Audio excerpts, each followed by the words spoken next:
Satu, dua, tiga. Assalamualaikum warahmatullahi wabarakatuh. Nah, kali ini kita akan mengerjakan tugas PPKN, yaitu video pembelajaran interaktif dari kelompok 5.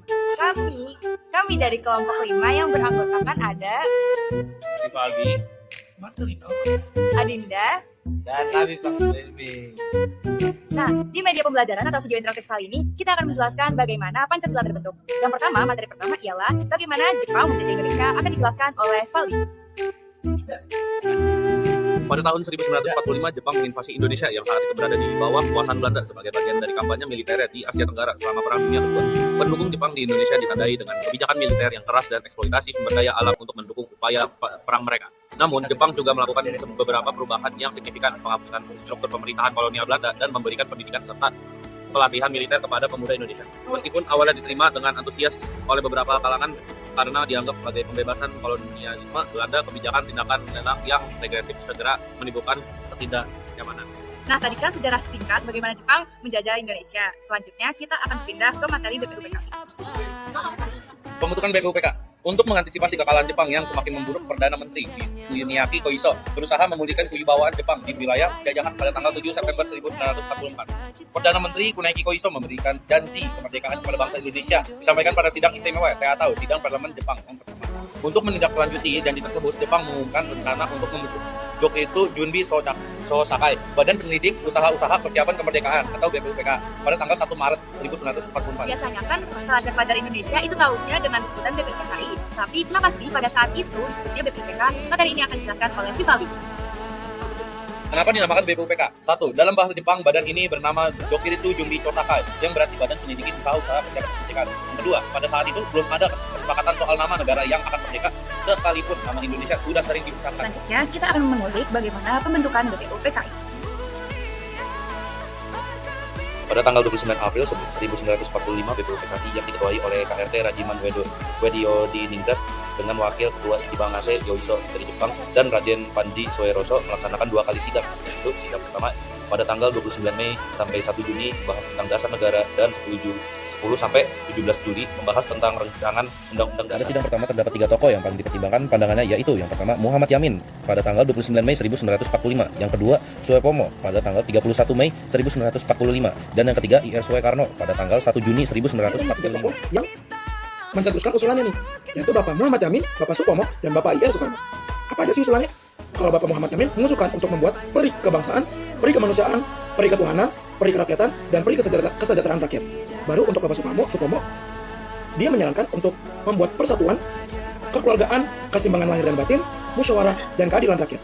Baru untuk Bapak Ir Soekarno, dia mengusulkan yang pertama kebangsaan Indonesia atau nasionalisme, yang kedua internasionalisme atau peri kemanusiaan, ketiga mufakat atau demokrasi, dan keempat ketuhanan yang Sebelum penetapan Pancasila juga ada Panitia 8 dan Mukadimah Dasar Negara. Materi ini akan dijelaskan oleh Marcelino. ada sedap. Panitia 8 atau Mukadimah Dasar Negara. Pada akhirnya, sidang pertama Ketua BPUPK, Dr. Rajiman Diningrat, Weddiodiningrat, membentuk panitia yang berjumlah 8 orang untuk menerima usulan dan mengumpulkan para anggota yang akan mendirikan pidagan. Tugas panitia 8 menampung dan mengidentifikasi usul dari anggota BPUPK dan mengadakan pertemuan dan membahas usulan yang ada. Kamu dengar nih sejarah berdirinya panitia 8. Kalian penasaran nggak sih siapa aja sih ketua dan anggota-anggota panitia 8? Mari kita bahas. Anggota 8 diketuai oleh Bapak Ir Soekarno, dan dia memiliki anggota yaitu Dr. Muhammad Hatta, Muhammad Yamin Sudarjo, Ali Washid Hayashim, Ki Bagus Hadikusumo, Otto Iskandar Dinarata, dan Mr. Ahmad. Setiap tokoh-tokoh tersebut memberikan suatu usulan. Apa aja sih usulannya? Yang pertama, usulan untuk meminta Indonesia merdeka secepatnya. Yang kedua, usulan untuk meminta mengenai dasar negara. Yang ketiga, usulan yang meminta asal unifikasi atau federasi. Yang keempat, usulan untuk meminta generasi dibentuknya negara dan kepala negara. Yang kelima, usulan yang diminta mengenai warga negara. Yang keenam, usulan meminta untuk mengenai daerah. Yang ketujuh, usulan yang meminta mengenai agama dan dari negara.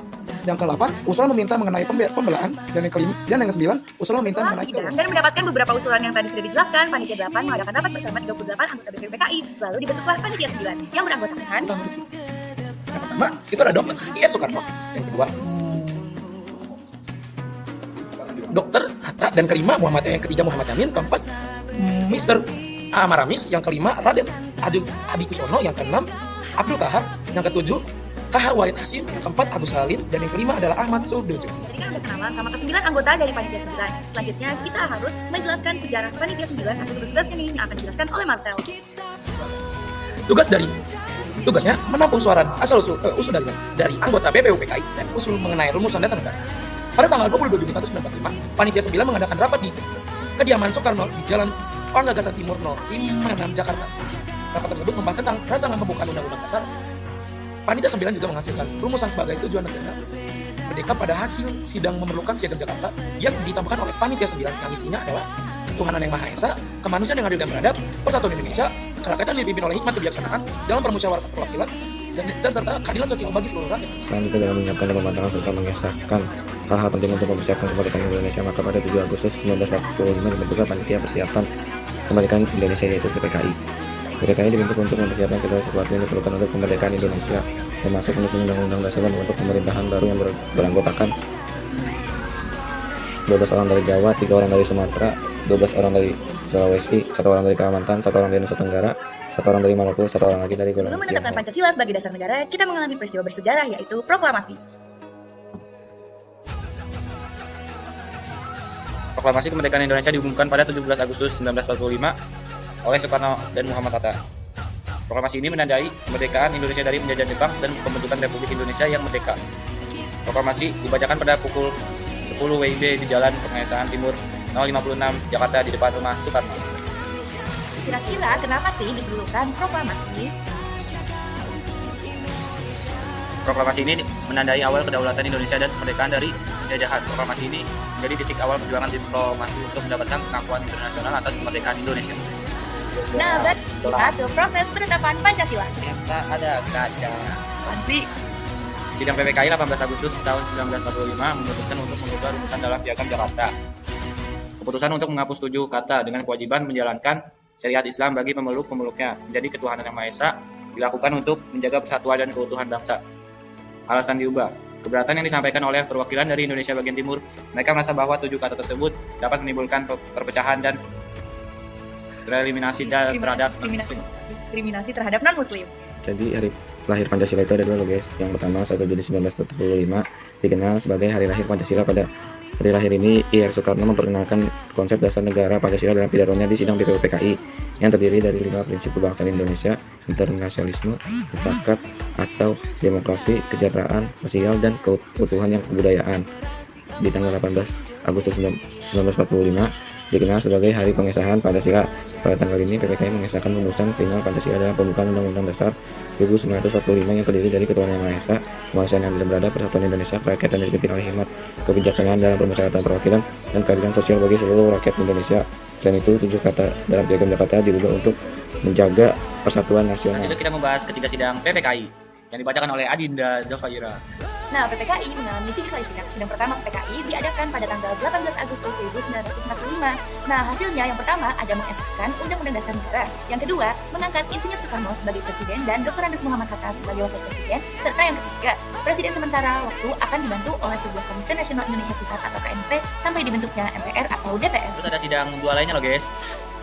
Sidang kedua PPKI yang berlangsung pada 19 Agustus 1945 memiliki mekanisme sidang. Yang pertama, pembentukan 12 departemen dan 4 menteri negara. Yang kedua, menetapkan pembagian wilayah Republik Indonesia menjadi 8 provinsi. Nah, sidang yang ketiga PPKI pada tanggal 22 Agustus tahun 1945 berfokus pada pembentukan 3 badan penting. Yang pertama, Badan Keamanan Rakyat atau BKR untuk menjaga keamanan. Yang kedua, Partai Nasional Indonesia atau PNI sebagai wadah politik. Dan yang ketiga, ada Komite Nasional Indonesia atau KNI di tingkat daerah untuk membantu administrasi pemerintahan. Sidang ini memperkuat fondasi administratif dan politik negara Indonesia yang baru saja merdeka. Ini dia kesimpulan akhirnya. Penetapan Pancasila sebagai dasar negara Indonesia melewati beberapa hal penting. Pada 1 Juni 1945, Insinyur Soekarno mengusulkan konsep Pancasila dalam pidatonya di sidang BPUPKI. Kemudian, Panitia 9 yang dibentuk BPUPKI merumuskan Pancasila lebih lanjut.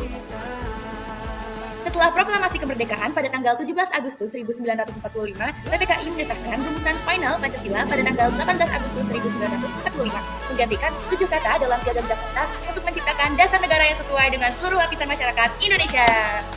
Paham, weh. Nah, dari tadi di video pembelajaran ini kita kan sudah menjelaskan materi dari awal Jepang menguasai Indonesia sampai penetapan Pancasila. Sekarang kita kuis yuk. Pertanyaan pertama, kapan sih sidang BPUPKI pertama dilaksanakan? Nah, yang kedua, siapa sih ketua dari panitia ke-9?